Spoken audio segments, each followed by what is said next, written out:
கரெக்டாக தான் கீழே வரும். நியூட்டன் ஃபர்ஸ்ட் லா.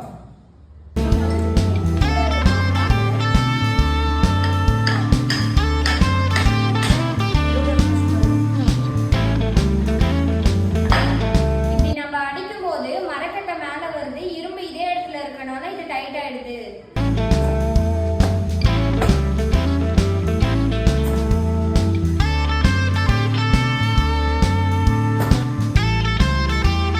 Newton's first law.